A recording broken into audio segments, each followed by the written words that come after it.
3 summers ago I was staying in a caravan a long way from the nearest city. It was usually pitch black at night. I had given my word that I would not smoke inside, so at 1 a.m. I stepped outside for a cigarette. After a few minutes of standing in the darkness, I realized that I could see my hand quite clearly, something I'd noticed that I could not do on previous nights. So I looked up, expecting to see the glow of the full moon. But the moon was nowhere in sight. Instead, there was a long glowing cloud directly overhead. The Romans called it the Via Galactica, the Road of Milk. Today we call it the Milky Way. For those who missed the lesson at school that day, the basic facts are these. Remembering that 1 light year is equivalent to 6 trillion miles, our galaxy has a total diameter of somewhere around 100,000 light years. Our Sun is located towards the edge of one of the galaxy's spiral arms, about 26,000 light years out from the central bulge of the galaxy. It takes 200 to 250 million years for the Sun to complete one orbit of the central bulge. Surrounding the galaxy, above and below the disk, in a spherical halo, there are approximately 200 globular clusters, which may contain up to 1 million stars each. The Milky Way itself contains 200 billion stars, give or take. These numbers are essential to understanding what a galaxy is, but when contemplating them, some part of the human mind protests that it cannot be so. Yet an examination of the evidence brings you to the conclusion that it is. And if you take that conclusion out on a clear, dark night and look up, you might see something that will change your life. This is what a galaxy looks like from the inside, from the suburbs of our Sun. Through binoculars, for every star you can see with your naked eye, you can see 100 around it, all suspended in a grey-blue mist. But through a modest telescope, if you wait for your eyes to adjust to the dark and get the focus just right, you will see that mist for what it really is. More stars, like dust, fading into what tastes like infinity. But you've got to have the knowledge. Seeing is only half of it. That night 3 years ago, I knew a small part of what's out there, the kinds of things, the scale of things, the age of things, the violence and destruction, appalling energy, hopeless gravity, and the despair of distance. But I feel safe, because I know my world is protected by the very distance that others fear. It's like the universe screams in your face. Do you know what I am, how grand I am, how old I am? Can you even comprehend what I am? What are you compared to me? And when you know enough science, you can just smile up at the universe and reply, dude, I am you. When I looked at the galaxy that night, I knew the faintest twinkle of starlight was a real connection between my comprehending eye along a narrow beam of light to the surface of another sun. The photons my eyes detect, the light I see, the energy with which my nerves interact, came from that star. I thought I could never touch it, yet something from it crosses the void and touches me. I might never have known. My eyes saw only a tiny point of light, but my mind saw so much more. I see the invisible bursts of gamma radiation from giant stars converted into pure energy by their own mass, the flashes that flashed from the far side of the universe long before Earth had even formed. I can see the invisible microwave glow of the background radiation left over from the Big Bang. I see stars drifting aimlessly at hundreds of kilometers per second, and the space-time curving around them. I can even see millions of years into the future. That blue twinkle will blow up one day, sterilizing any nearby solar systems in an apocalypse that makes the wrath of human gods seem pitiful by comparison. Yet it was from such destruction that I was formed. Stars must die so that I can live. I stepped out of a supernova. And so did you.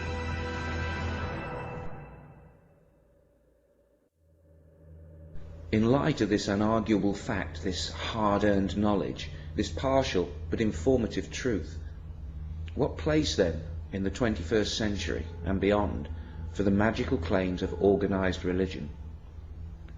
The first religions were primitive by any definition. For reasons of limited population, communication and plain old geography, they never grew to be anything other than a local concern. But religions mutate in time and grow in sophistication as each generation of holy men learn what works and what doesn't, what makes people obedient and what causes rebellion, what ideas people can easily escape and which will haunt them until they have to pray just to stop the nagging fear. When populations grew, due to the slow but steady growth of knowledge, as if confronted by a bumper harvest, the religions went into an arms race with each other, from gods of wind and thunder and sea. The threats, incentives and claims of power escalate until every dominant organised religion has a god that is all-powerful, all-loving, all-seeing, and words like infinity and eternity are deployed cheaply, while all other words are open to abuse until they mean exactly what the religions want them to mean. That night under the Milky Way, I, who experienced it, cannot call the experience a religious experience, for I know it was not religious in any way. I was thinking about facts and physics, trying to visualize what is, not what I would like there to be. There's no word for such experiences that come through scientific and not mystical revelation. The reason for that is that every time someone has such a mindgasm, religion steals it, simply by saying, you had a religious experience. And spiritualists will pull the same shit. And both camps get angry when an atheist like me tells you that I only ever had these experiences after rejecting everything supernatural. But I do admit that after such experiences, the moments when reality hits me like a winning lottery ticket, I often think about religion and how lucky I am that I am not religious. You want to learn something about God? Okay. This is one galaxy. If God exists, God made this. Look at it, face it, accept it, adjust to it, because this is the truth, and it's probably not going to change very much. This is how God works. God would probably want you to look at it, to learn about it, to try to understand it.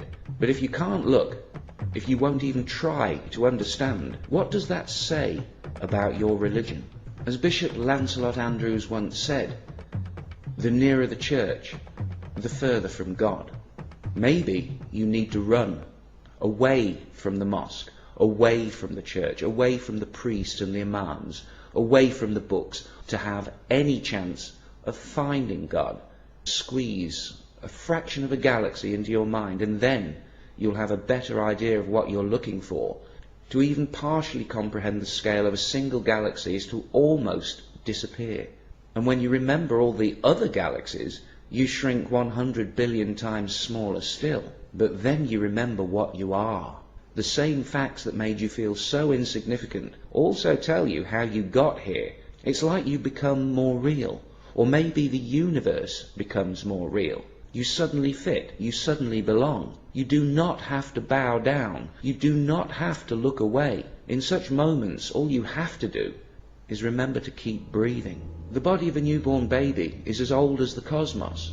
The form is new and unique, but the materials are 13.7 billion years old, processed by nuclear fusion in stars, fashioned by electromagnetism. Cold words for amazing processes. And that baby was you, is you. You're amazing, not only alive, but with a mind. What fool would exchange this for every winning lottery ticket ever drawn? When I compare what scientific knowledge has done for me and what religion tried to do to me, I sometimes literally shiver. Religions tell children they might go to hell and they must believe, while science tells children they came from the stars and presents reasoning they can believe. I've told plenty of young kids about stars and atoms and galaxies and the Big Bang, and I have never seen fear in their eyes, only amazement and curiosity. They want more. Why do kids swim in it? and adults drown in it? What happens to reality between our youngest years and adulthood? Could it be that someone promised us something so beautiful that our universe seems dull, empty, even frightening by comparison? It might still be made by a creator of some kind, but religion has made it look ugly. Religion paints everything not of itself as unholy and sinful, while it beautifies and dignifies its errors, lies and bigotry, like a pig wearing the finest robes. In its efforts to stop us facing reality, religion has become the reality we cannot face. Look at what religion has made us do to ourselves and to each other. Religion stole our love and our loyalty and gave it to a book, to a telepathic father that tells his children that love means kneeling before him. Now, I'm not a parent, but I say that those kids are going to turn out messed up. It cannot be healthy for a child or a species. We were told long ago, and for a long time, that there was only the earth, that we were the centre of everything. That turned out to be wrong. We still haven't fully adjusted. We're still in shock. The universe is not what we expected it to be. It's not what they told us it would be. This cosmic understanding is all new to us, but there's nothing to fear. We're still special. We're still blessed. And there might yet be a heaven. But it isn't going to be perfect, and we're going to have to build it ourselves. If I have something that can be called a soul that needed saving, then science saved it from religion. Some people find it really very depressing that the universe can only support life for another 30 billion years. 30 billion years. Are you fucking kidding me?